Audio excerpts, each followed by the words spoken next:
మీ మోకాల నొప్పులకు ఎటువంటి సర్జరీ లేకుండా ఎపియాన్ పెయిన్ క్లినిక్ అందిస్తున్న అత్యాధునిక చికిత్స.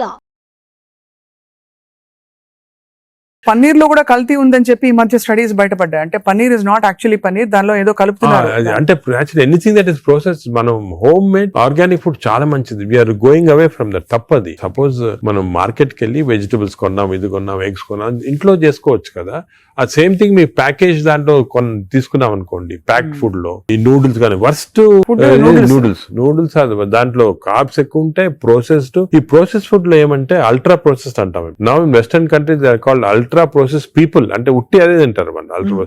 ఎప్పుడు అంటే ఇంట్లో కుక్ చేసుకోరు చాలా మంది. ఇంట్లో కుక్ వాళ్ళకి ఏముంటాయి sir health issues. So ultra process food వల్ల ఏమొస్తుందంటే in addition to that high carbs, high sodium ఎక్కువ ఉంటుంది అల్ట్రా ప్రాసెస్ ఫుడ్ లో. సో బీపీ అది. Second important thing ultra preservatives, అదే విధంగా కలరింగ్ ఏజెంట్స్ ఇవన్నీ ఉంటాయి. దీని వల్ల ఏమవుతుందంటే ఫుడ్ టేస్ట్ బాగుంటుంది చాలా. It contains this tasty thing. ఈ టేస్ట్ వల్ల once you tend to eat more, number one. Number two, ఈ ప్రాసెస్ ఫుడ్ వల్ల గట్ మైక్రోబయామ్ అన్ని చెడిపోయి బ్యాడ్ మైక్రోబయామ్ వచ్చి అది లివర్ కి ఎఫెక్ట్ అవుతుంది. ఈ మైక్రోబయామ్ ఇంకో విషయము, microbiome produces alcohol in the intestines. Bad microbiome మనం డ్రింక్ చేయాల్సిన అవసరం లేదు. ఈ బ్యాడ్ మైక్రోబయామ్ మనం కాన్స్టెంట్ గా ఆల్కహాల్ ప్రొడ్యూస్ చేసి ఆల్కహాల్ డైరెక్ట్ గా లివర్ కి వెళ్ళిపోతుంది. మనం డ్రింక్ చేయకుండా మనకి ఆల్కహాలిక్ లివర్ డిసీజ్. దాని ఎఫెక్ట్ మనకేం తెలియదు కానీ డైరెక్ట్ గా ఇంటెస్టైన్ నుంచి లివర్ కి వెళ్ళిపోతుంది. లివర్ ని స్మాల్ క్వాంటిటీ 10 ml వచ్చినా కూడా లివర్ డ్యామేజ్ అవుతా ఉంటుంది కదా. ఈ ప్రాసెస్ ఫుడ్ వల్ల అది ప్రాబ్లం. సో ప్రాసెస్ ఫుడ్స్ అయితే ఇంకా కామన్ గా ఐఎమ్ టోటలీ అగైన్స్. ఇన్ఫాక్ట్ మనం పిల్లలకి అన్ఫార్చునేట్లీ అలవాటు అయిపోతుంది. కుకీస్, నూడిల్స్, బర్గర్స్ ఇవన్నీ కూడా అలవాటు అయిపోయి chips. The chips also very bad. ఇంత అడ్వర్టైజ్మెంట్స్ చూస్తుంటాం. చిల్డ్రన్ కి అలవాటు అయిపోయి మేము దానికి చిల్డ్రన్ లో we are now seeing very very high incidence of fatty liver disease. పిల్లల్లో 20-30%, 40% నెఫ్లెట్ చిల్డ్రన్ లో ఫ్యాటీ లివర్ డిసీజ్ వస్తుంది. అక్కడి నుంచే స్టార్ట్ అయిపోతా ఉంది. It is going to become more and more danger. సొసైటీకి స్కూల్స్ లో కూడా అవేర్నెస్ ప్రోగ్రామ్స్ పెట్టాలి. స్కూల్స్ ఎగ్జాక్ట్లీ మీరు చెప్పినట్టు నేను I'm making a plea. Government కానీ స్కూల్స్ లో అవేర్నెస్ ప్రోగ్రామ్. మనకి అంతా కూడా మన food habits has to come from school stage. Schools లోనే వీళ్ళకి ఈ టీచింగ్ పెడితే children are very intelligent. They will observe what we say. వాళ్ళకి చెప్పండి ఇది మంచిది కాదు. బట్ స్కూల్ క్యాంటీనే, స్కూల్ పక్కన ఉన్నదే ఫాస్ట్ ఫుడ్స్ అమ్ముతా ఉంటే ఇంకా అదేం చేస్తాం వాళ్ళు natural. So that is wrong. We should ban fast foods in schools and school surroundings compulsory. This is the most dangerous thing. మనకి ఎపిడమిక్ అయిపోతుంది. We are not realising it's going to become very dangerous. చిన్నప్పటి నుంచే మనం healthy eating habits inculcate చేయాలి. చాలా important. Sir ఒకసారి gut health బాగా దెబ్బతినేసింది ఫర్ వేరియస్ రీజన్స్, బయట తిని లేకపోతే స్ట్రెస్ఫుల్ హ్యాబిట్స్ వల్ల, దాన్ని కరెక్ట్ చేయాలంటే ఎక్కడి నుంచి స్టార్ట్ చేయాలి? మనం ఇప్పుడు suppose somebody even 60 years 70 years లో కూడా మనం గట్ హెల్త్ రిస్టోర్ చేసుకోవచ్చు. ఎలా రిస్టోర్ చేయాలి సార్? ఏం చేయాలి? అదే ఫస్ట్ ఏమో food. It has to be organic food correct గా. అంటే అనేది ఏమంటే ఈ ఫాస్ట్ ఫుడ్స్, ప్రాసెస్ ఫుడ్స్ అన్ని ఆపే సింపుల్ ఫుడ్ మన ఇంట్లో. For example millets, fresh vegetables, దాని తర్వాత సర్టన్ టైప్స్ ఆఫ్ ఫ్రూట్స్ లో కూడా బెర్రీస్ అనుకోండి. 3 B's అని ఉన్నాయమ్మా. బెర్రీస్ ఒకటి, వెజిటేరియన్ లో బ్రోకలీ ఒకటి, బీట్రూట్ ఒకటి. 3 B's are very important. Berries daily ఒక కప్ ఆఫ్ బెర్రీస్ తింటే that itself will restore health. Great sir. Blueberry, berries, broccoli, beetroot. 3 B's అంటాం. ఆ 3 B's ఆర్ వెరీ గుడ్ ఈ ఫుడ్ హ్యాబిట్స్ లో. Yoghurt, మంచి yoghurt తింటాం, healthy yoghurt తింటాం. దాని తర్వాత నట్స్ లో కూడా అన్ని నట్స్ మంచిది కాదు. అది నట్స్ లో బెస్ట్ ఈజ్ వాల్నట్స్. అదే విధంగా సెకండ్ ఇస్ ఆల్మండ్స్. ఇవి 2 ఆర్ గుడ్. పిస్తా అంత మంచిది కాదు, హై ఫ్యాట్ కదా సార్. హై ఫ్యాట్ పిస్తా. సేమ్ థింగ్ క్యాష్యూస్ కూడా సేమ్. అందులో నేతిలో వేయించి ప్రోటీన్ తిన్నాం అనుకోండి. అది again you're taking back. So అవి ఫ్రైడ్ క్యాష్యూస్ అవన్నీ కూడా అవాయిడ్ చేయాల్సింది. ఇలాగా హెల్తీ ఫుడ్ తోటి we can make lot of difference. Plus non vegetarian లో fish is very good. Fish తినే వాళ్ళకి ఫిష్ మంచిది. ఫిష్ కూడా అన్ఫార్చునేట్లీ ఈ మధ్యన కొంచెం ప్లాస్టిక్స్ వచ్చేస్తున్నాయి ఫిష్ లో. ఈ సీ లో ప్లాస్టిక్స్ వేసి రివర్స్ లో వాళ్ళకి మైక్రో ప్లాస్టిక్స్. ఈ micro plastics and other future thing we have to concentrate as a society. Pollution, processed food, micro plastics. These are called the 3 evils.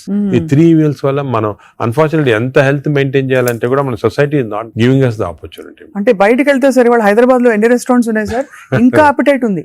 రాత్రి 11:30కి వెళ్తే కూడా ఇంకా బజ్జింగ్. అసలు అందరూ ఎంత తింటున్నారు అంటే నేను రెస్టారెంట్స్ బ్లేమ్ చేయను. రెస్టారెంట్స్ లో హెల్తీ ఫుడ్ కుక్ చేస్తే వాడడం మంచిదే, కానీ షార్ట్ కట్స్ తీసుకొని కుకింగ్ ఆయిల్ మళ్ళా యూజ్ చేయటము, అదే విధంగా ప్రాసెస్ ఫుడ్ దాంట్లో యూజ్ చేయటము, కలరింగ్ ఏజెంట్స్ యూజ్ చేయటం, అది చేస్తే they are not very good. ఇప్పుడు ఇప్పుడు తండూరి చికెన్ అని బాగా మంచి రెడ్ కలర్ వేస్తారు madam, that is not again good. It's bad for health It's bad, అంటే bad. Red colour colouring agents, preserving agents అన్న అనుకో. ఇది ఒక aspect. Second aspect gut health again not realised is physical activity. చాలా important. మీరు అనొచ్చు physical activity gut కి సంబంధం ఉంది. The gut is constantly reacting, liver is constantly reacting to physical activity. మనకి daily standard 150 hours per week, 150 hours per week physical activity liver కి మంచిది. It has shown repeated గా 150 hours per week చేస్తే liver fat slow కరిగిపోతుంది. Now, what is 150 hours sir? 150 hours a week అంటే 7 days లో 150 hours అంటే రోజుకు సుమారు 20 minutes per day. Okay, Or 150 అంటే 1.5 hours per 1.5 hours, 30 minutes per day for 5 days. Okay, 30 into 5 30 into 5 150 minutes అయితే 150 minutes per week కి సరిపోతుంది. అండ్ డైలీ చేయకపోవచ్చు, కొంతమంది వీక్ లో 2 సార్లు 3 సార్లు అలా చేయగలుగుతారు. టోటల్ క్వాంటిటీ ఇంత ఉండాలి 150 hours. ఇది మోడరేట్ ఎక్సర్సైజ్. అగైన్ చాలా మంది మేము ఎక్సర్సైజ్ అంటాం, ఇంట్లో తిరుగుతుంటాం, రోజంతా ఇంట్లో తిరుగుతుంటాం, ఇక్కడ అక్కడ పనులు చేసుకుంటా ఉంటాం, లేకపోతే మా ఆఫీస్ లో. అది కూడా that is not correct. Exercise అంటే మనం కరెక్ట్ గా ½ an hour you have to do moderate exercise. Moderate అంటే ఏమి? వాకింగ్ కానీ రన్నింగ్ ఏదన్నా. మోడరేట్ అంటే మనం ఎక్సర్సైజ్ చేసినప్పుడు మాట్లాడుతుంటే మాట్లాడగలుగుతాం కానీ వీ కెనాట్ సింగ్. అవును, పాట పాడలేము, మాట్లాడగలుగుతాం. That is moderate exercise. అంటే we can carry on a conversation with somebody. ఆయాసపడుతూ కొంచెం క్యారీ చేయొచ్చు. మనం బాగా విగ్రెస్ అయితే మాట్లాడలేము, that is vigorous exercise. But మన if you're able to sing in doing exercise, that means it's not moderate. So మనం ఈజీగా టెస్ట్ చేసుకోవచ్చు. ఒకరొకరిలో వేరేగా ఉంటుంది. జనరల్ గా heart rate we say get to 50 to 70% అంటాం. అంటే 150 హార్ట్ బీట్ లాగా తెచ్చుకోవాలి. ఎందుకంటే మోడరేట్ ఎక్సర్సైజ్, ఈ మోడరేట్ ఎక్సర్సైజ్ చేసినప్పుడు మన హార్ట్ ఇంక్రీజ్ అయ్యే రేటు, సర్క్యులేషన్ ఇంక్రీజ్ అవుతుంది, లివర్ లో ఉన్న టాక్సిన్స్ అన్ని బయటకు వస్తాయి, బ్రెయిన్ సర్క్యులేషన్ ఇంప్రూవ్ అవుతుంది, హార్ట్ లో కొలాటరల్ జరుగుతుంది. That's why we are emphasising on this moderate exercise. ఏదో క్యాజువల్ గా పొద్దున ఒక 5 మంది ఫ్రెండ్స్ ఒక గంట సేపు నడిచామని ఒక 2 kilometers నడిస్తే దట్స్ నాట్ మోడరేట్ ఎక్సర్సైజ్. అది రెగ్యులర్ గా కన్సిస్టెంట్ గా చేయాలి. బాడీ కన్సిస్టెంట్ గా moderate exercise. Clear definition moderate అనేది. Moderate exercise 150 hours a week చేస్తే డెఫినెట్ గా we prolong life by 5-6 years. In fact every 5 minutes of exercise కి you prolonging life by 7 minutes. 5 minutes చేస్తే 7 minutes prolong చేస్తాం life. Sir, ఈ context లో మీరు ఇంతమంది స్టార్స్ ని ట్రీట్ చేశారు. AIG లో చాలా మంది top most stars of the country ఇక్కడికి వచ్చారంటే మీ దగ్గరికి వస్తారు. దీనికోసం కూడా వచ్చిన వాళ్ళు ఉన్నారు.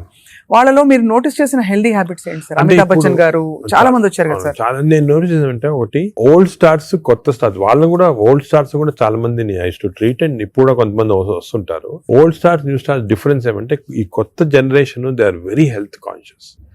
కొంతవరకు ఓవర్ హెల్త్ కాన్షియస్ అనొచ్చు. చాలా మంది కొత్త జనరేషన్ అంటే మన రామ్ చరణ్ ఆ గ్రూప్ లో they are very health conscious. బాగా ఎక్సర్సైజ్ చేస్తున్నారు, డైట్ బాగా మెయింటైన్ చేస్తున్నారు, వాళ్ళకి హెల్త్ అడ్వైజర్స్ ఉన్నారు. కొన్నిసార్లు కొంతమంది ఓవర్ వెళ్ళిపోతారు. అంటే మరి టూ మచ్ ఆఫ్ ఎక్కువ ప్రోటీన్ కూడా మంచిది కాదు. నార్మల్ గా 1 gram per kg body weight అంటాము. కొంతమంది 2-3 grams. Now there is a fashion 3 grams per kg body. అది మంచిది కాదు. కిడ్నీ పైన ఎఫెక్ట్ జనరల్ గా మంచిది కాదు. కరెక్ట్ ప్రోటీన్ తీసుకోవాలా. ఈ కొత్త స్టార్స్ ఏమైనా they are going very balanced. వాళ్ళ ఎక్సర్సైజ్ ప్యాటర్న్ గానీ, డయట్ గానీ, అంటే they are conscious that there should look good for people to see them అని చాలా బాగా చేస్తారు. In fact they are the healthiest people ఇప్పుడు.